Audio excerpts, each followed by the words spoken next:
I want to tell you about one Tuesday. Not because Tuesdays usually matter, but because that one split my life into before and after. I was 46 years old then. I worked as a civil engineering consultant, mostly on infrastructure jobs for city and county governments. The money was solid, the work was steady, and from the outside my life looked about as normal as a life can look. I had been married to my wife, Nicole, for 22 years. We had 2 kids. My daughter, Madison, had just turned 17. My son, Tyler, was 14. We lived in a 4-bedroom colonial house, and if everything stayed on track, the mortgage would be gone in 6 more years. It was the kind of life people spend decades trying to build. Safe, respectable, ordinary. That Tuesday had started out like any other. I got home a little after 7 in the evening. Nicole had made pasta for dinner. Nothing fancy, just a plain weekday meal you eat while the television talks in the background and everybody is too tired to say much. The kids were upstairs working on homework. I remember Tyler calling down the hall that he was going to need help with algebra later that night. I never got the chance to help him with that algebra. Around 9:30, after both kids had gone up to bed, Nicole asked me to sit with her at the kitchen table. The second I looked at her face, I knew something bad was coming. I thought maybe her mother had gotten sick again. I even wondered if she had gotten into a small car accident and had been scared to tell me. Then she said, "I need to tell you something." Her hands were trembling. She would not meet my eyes. Finally, she said it. 8 years earlier, at a conference in Austin, she had slept with Owen. Owen was not just some stranger. He was my closest friend. We had known each other since our 2nd year of college. He stood beside me as the best man at my wedding. When Tyler was born, Owen was the one who held him in the hospital because my hands were shaking so bad I was afraid I would drop my own son. He came to my house almost every Sunday during football season, drank my beer, sat in my living room, and called me his brother. He was the godfather to both of my kids. That was the man she was talking about. After that, the words just kept coming out of her. She said it had happened one time. She said she had regretted it every day since then. She said the guilt had been wearing her down, and she could not keep lying to me anymore. I just sat there. I did not shout. I did not slam my fist on the table. I did not throw anything. I did not even stand up right away. I stared at her while she cried across from me, and I felt something inside me go dead. That is the only way I know how to explain it. It was like a switch got flipped. In one moment, I was still the husband who had spent over 2 decades building a family with this woman. In the next moment, I felt like a completely different man. Colder, quieter, harder. She kept begging me to say something. "Please," she said, "just say something." I got up from the table, walked into my office at home, and shut the door behind me. A few seconds later, she was outside the door, knocking, turning the handle, trying to get me to answer her. "We can fix this," she said. "We can go to counseling. Please. I love you. We can work through this." I said nothing. I sat down at my desk, opened my laptop, and started pulling up everything that mattered on paper.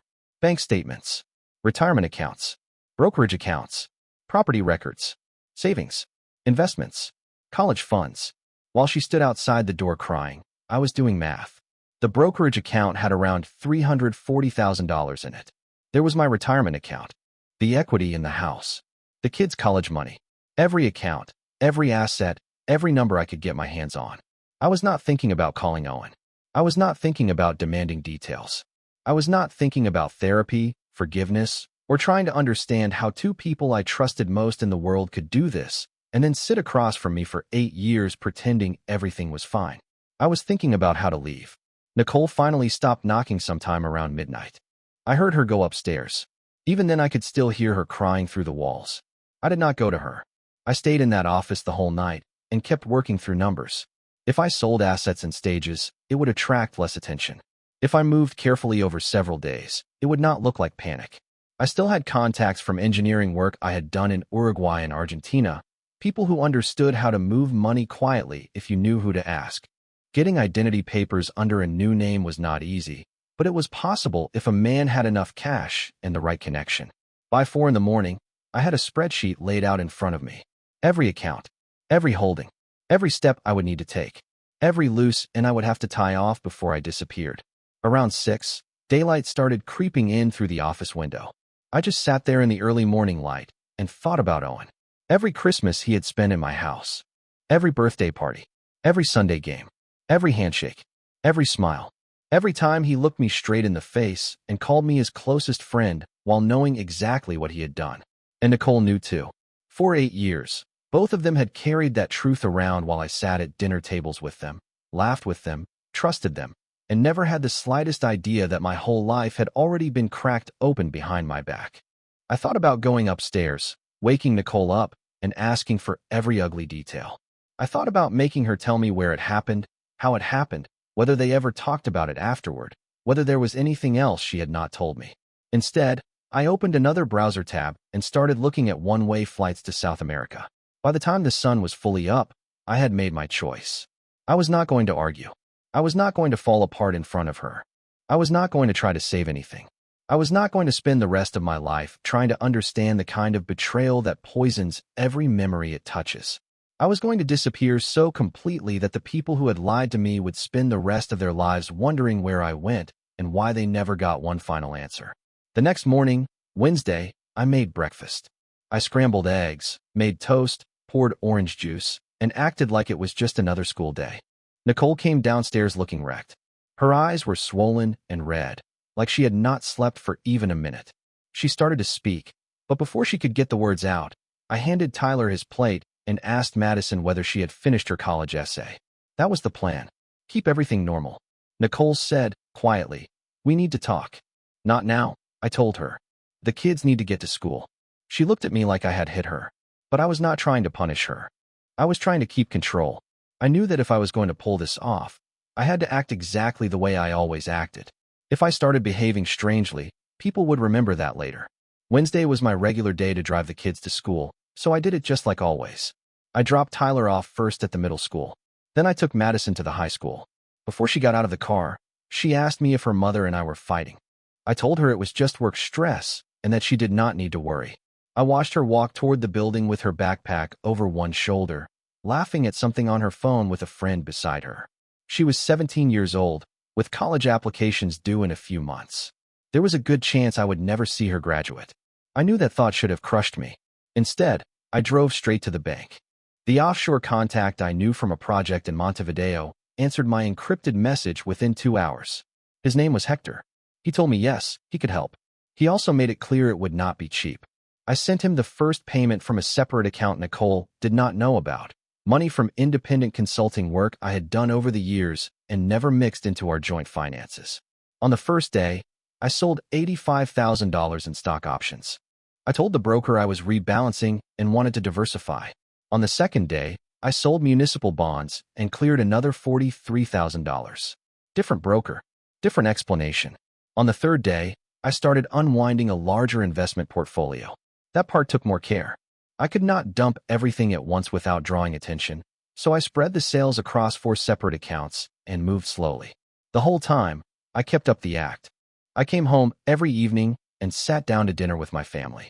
I helped Tyler with algebra, just like I had promised. I watched Nicole move around the house like a haunted person, waiting for me to explode.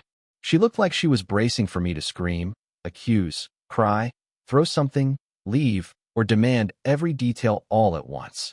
I never gave her any of that. Thursday night she tried again. "We have to talk about this," she said. "We cannot just act like it never happened." I looked at her and said, "I am not acting like it did not happen." And that was the truth. I was fully aware of what had happened. I simply had no interest in discussing it. The strange part was that my silence gave her hope. I could see it on her face. She started believing maybe I was processing things. Maybe I just needed time. Maybe eventually I would agree to counseling, forgiveness, rebuilding trust, all the usual words people use when they are trying to patch together something already dead. She had no idea I was measuring time in days. By Friday, Hector confirmed he could get the documents ready. It was going to cost me $30,000. For that price, I would get a birth certificate, a passport, and a driver's license, all valid, all carrying my picture, all under a name that did not belong to the man my family knew. He said everything would be ready by the following Tuesday. Saturday, I went to Madison's soccer game. She scored 2 goals. Nicole sat a few seats away from me on the bleachers with dark sunglasses on, even though the sun was not bright enough to need them. I could tell she was crying behind them. I cheered when Madison scored. I took pictures. I smiled when I needed to smile. Anybody looking at us from the outside would have thought we were just another family watching a weekend game. That night, Tyler asked me to play video games with him. It was a racing game he had been hooked on for months. We played for 2 full hours. He beat me 14 times in a row and laughed every single time my car spun out or crashed into a wall. I remember sitting there listening to him laugh and knowing I was trying to memorize it. Sunday was the worst day of all. I sat down and tried to write letters. One for Madison, one for Tyler. I wanted to explain why their father would choose to vanish instead of stay and fight through the wreckage. I wanted to explain why, in my mind, leaving felt like the only answer that made any sense. I wrote draft after draft, 7 in total. Every version sounded wrong. Every sentence sounded weak, selfish, or impossible. There was nothing I could put on paper that would make that kind of choice understandable to them. In the end, I carried the letters to the fireplace and burned them. I watched the pages curl, darken, and collapse into ash. It seemed to me that they would do better hating a mystery than knowing the truth about a man who ran. On Monday, I went into my office and handed in my resignation. I dated it 2 weeks earlier, so it would look like I had been planning to leave for a while. I said I had personal reasons and family matters to deal with. Nothing dramatic.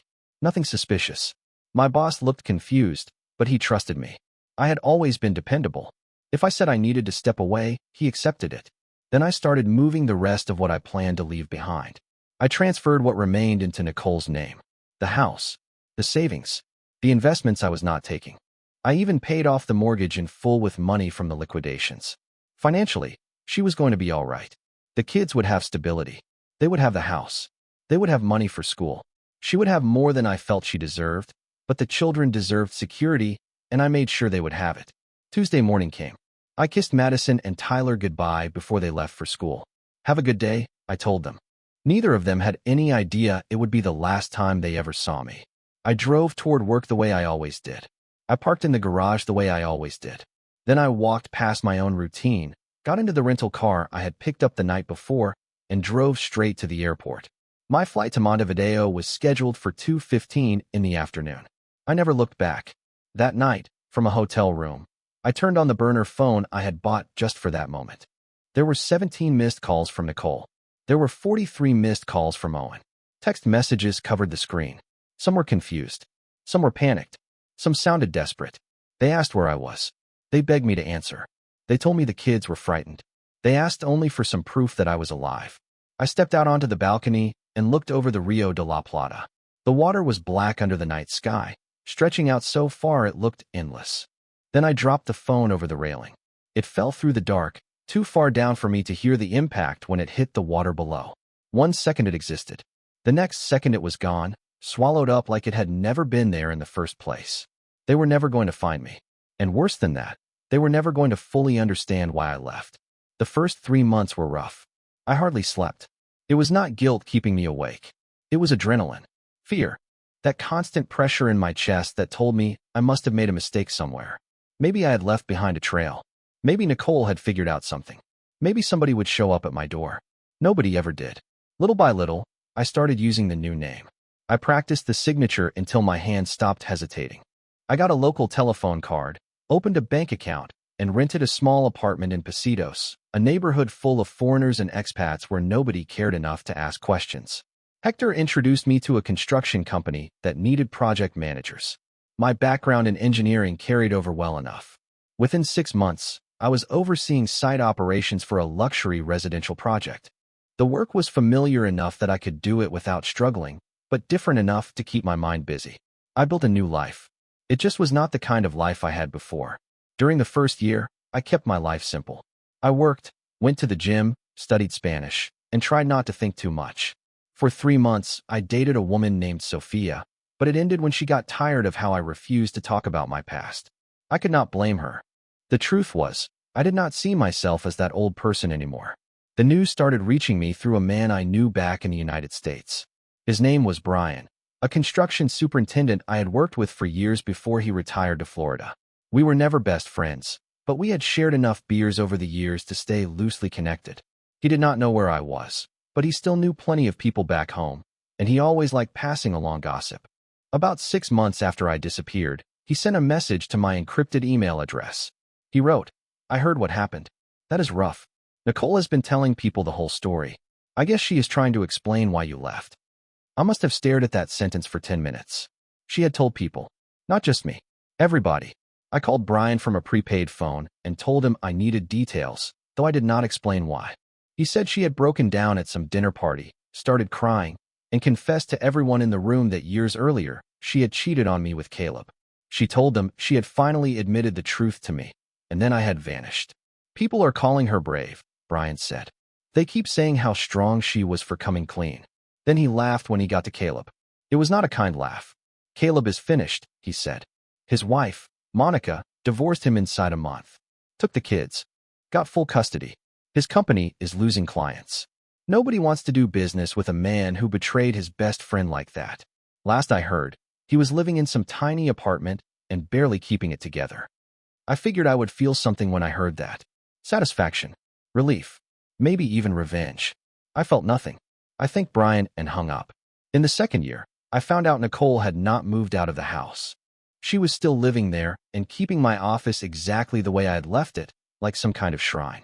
In the third year, Tyler finished middle school. I learned about it from Madison's public social media page.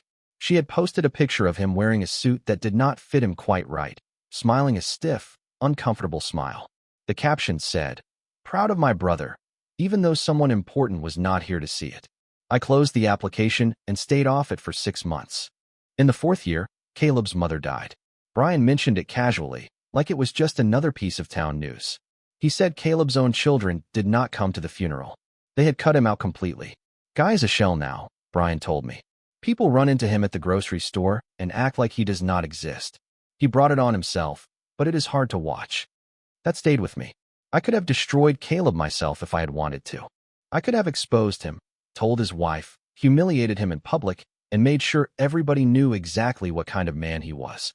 Instead, I had done nothing at all. I had just disappeared. And somehow that turned out to be worse for him, because Nicole, eaten alive by guilt, had done the job for me. By year 5, I started my own company. It was small in the beginning, just me and 2 local contractors, but I was good at the work and people noticed. Jobs finished on time. Costs stayed under control. Before long, the business grew. I bought a house too. It was clean, modern, and stripped down, the complete opposite of the colonial home I had left behind. Around that time, I also started seeing a woman named Claire, a lawyer. She was smart, independent, and never demanded more from me than I was capable of giving. We understood each other without having to say much. From the outside, I was doing well. I had money, freedom, stability, and a successful business. Inside, I was empty. After that, the years started to run together. I watched my children grow up through carefully selected social media posts and the occasional update from Brian. Madison went away to college. Tyler got his driver's license. They were turning into adults without me. Sometimes I wrote messages to them. I never sent a single one.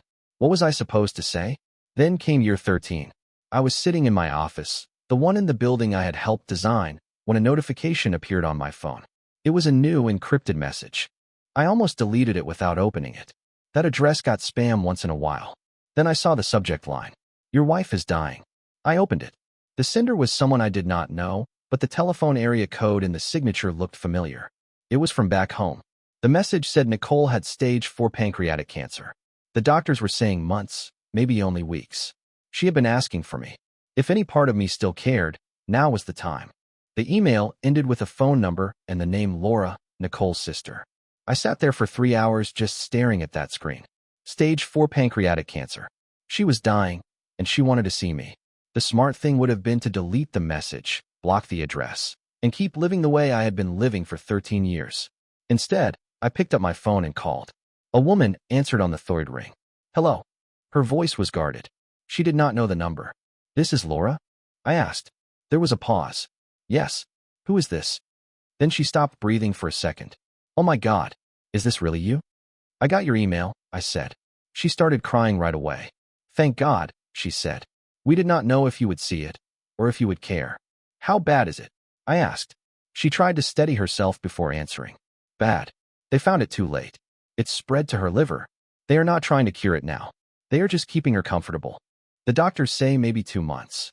Maybe less." I said nothing. "She talks about you every day," Laura said. "She wants to see you one more time. She wants to explain. She wants to apologize. Please. She is your wife." "Was my wife," I said. 13 years ago. The line went quiet except for her breathing.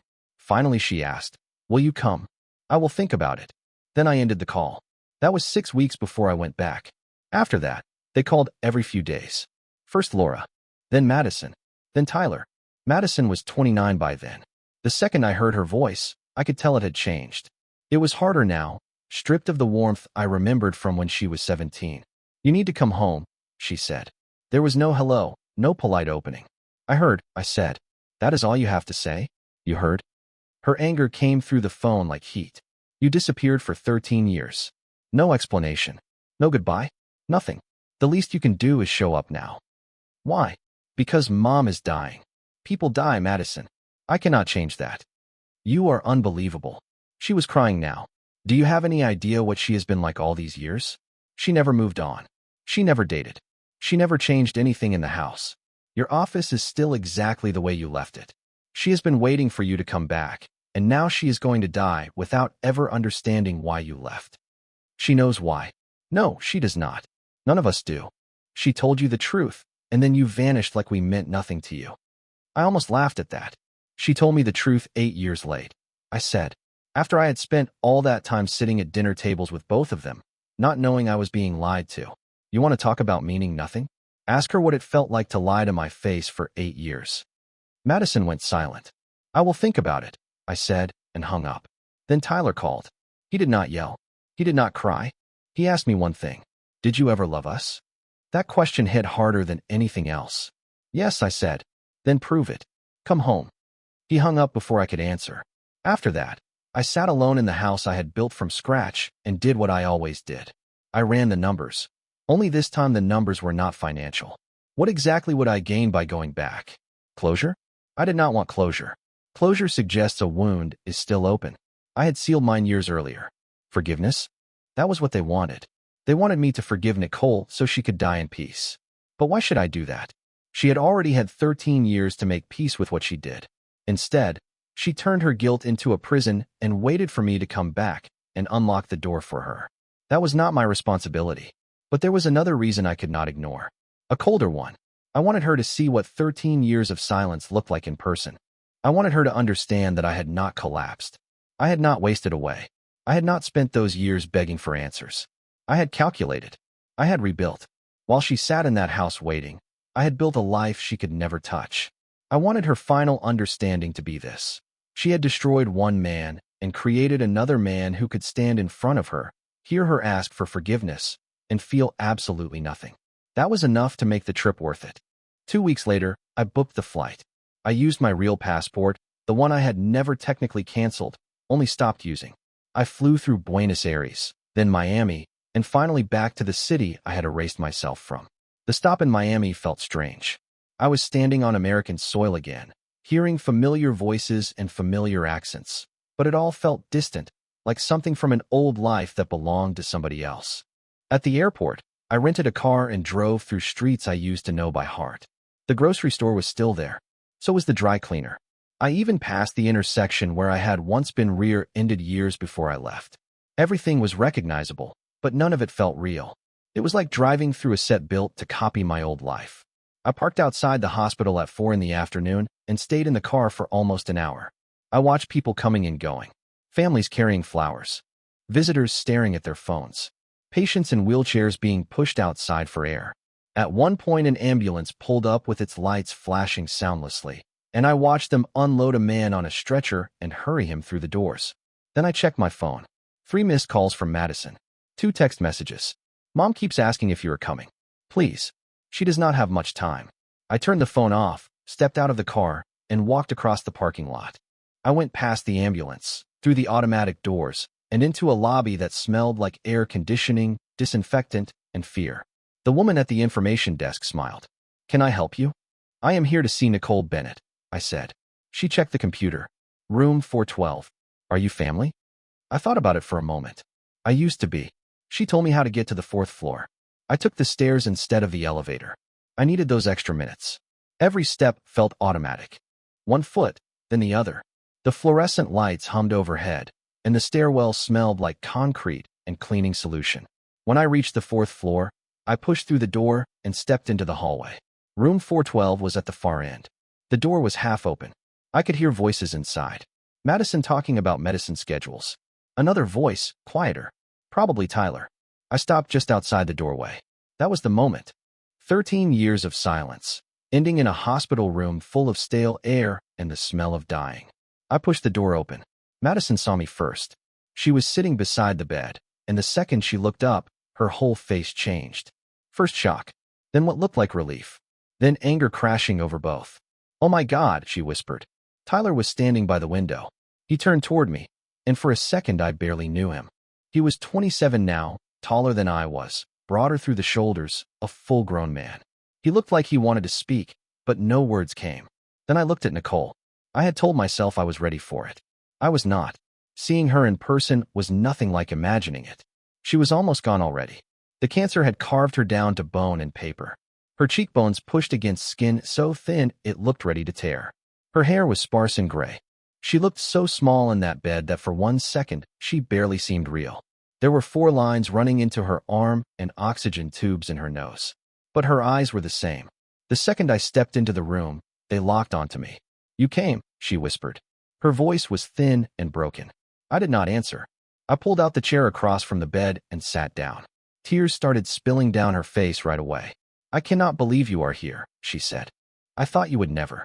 Then she turned her head toward Madison and Tyler. "I need to talk to him alone." "Mom, no," Madison said.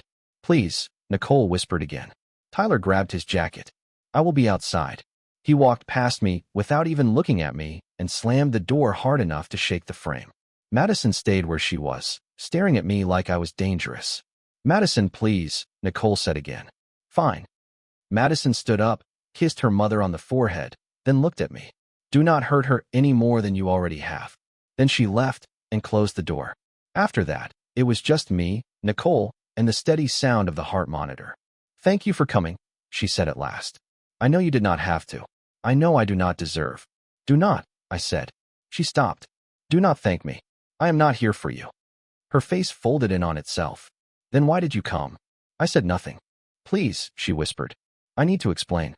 I need you to understand." "I understand perfectly." "No, you do not. That night, what happened with Caleb, it was a mistake. One stupid, horrible mistake. I regretted it every day after that. I told you because I could not live with the lie anymore. I thought maybe honesty would." "Would what?" I asked. "Fix it." "I do not know. I just knew I could not keep lying to you." "So you waited 8 years." I was afraid. "Afraid of what?" She made a weak motion between us. "Of this. Of losing you. Of destroying the family. I thought maybe if I carried it and tried to be a good wife, somehow I could make up for it." "You cannot make up for it." Then she started sobbing so hard her whole body shook. The monitor reacted with every breath. "I know," she said. "I know I cannot. But please. I am dying. I have weeks left, maybe days. I just need you to tell me you forgive me. That is all I want before I go." "No." The words sat between us like a final judgment. She stared at me. "What?" "No," I said again. "Please," she begged. "Please. I am begging you. I have spent 13 years in hell. The guilt has been eating me alive. I lost you. I lost everything. Caleb lost everything. We paid for what we did. Please, just give me this one thing. Just tell me you forgive me." I looked at her carefully. This was the woman I had trusted with my whole life. The woman I had loved. The woman who had gone to bed with my best friend and then sat across from me the next morning acting like nothing had happened. "You want forgiveness?" I asked. "Yes." "You want peace before you die?" "Please." I leaned back in the chair. "You had 13 years to find peace, Nicole. When I left, I gave you everything. The house, the money, the children. I even gave you silence. I never exposed you. I never told the world what you did. I simply disappeared." "I know," she said through tears. "And I am grateful. That was your forgiveness. That is all you get." Her breathing changed. Quicker, shallower. "What are you saying?" "I am saying this is it. I came. That is your answer. That is all the closure you are getting." She shook her head weakly. "No, you cannot do this. You cannot just sit there and let me die without." "Let you die?" I stood up. "I am not here to watch you die. I am here to show you what you made." The machine started beeping faster. "Look at me," I said. "I am alive. I am successful. I am free. And I feel absolutely nothing standing here with you. The man you married, the man who loved you, died 13 years ago. What is left is the man who came back only to see that you were really gone. Please, she whispered. Just then the door flew open. Madison rushed in with Tyler right behind her. What did you say to her? Madison shouted. Her numbers are. A nurse pushed past them and checked the monitors. Nicole was gasping now, eyes wide, one hand reaching toward me. Please, she managed. Do not leave. Not like this. The machines were going wild. More nurses came in. Someone called for the doctor. Madison grabbed my arm. If you are going to say something, say it now. I looked at Nicole. She was dying right there in front of me, asking for the one thing I could not give her. I opened my mouth. I am here, I said. That was all. Her eyes stayed locked on mine, desperate, looking for something more, but there was nothing more. A nurse adjusted the oxygen. Another checked the intravenous line.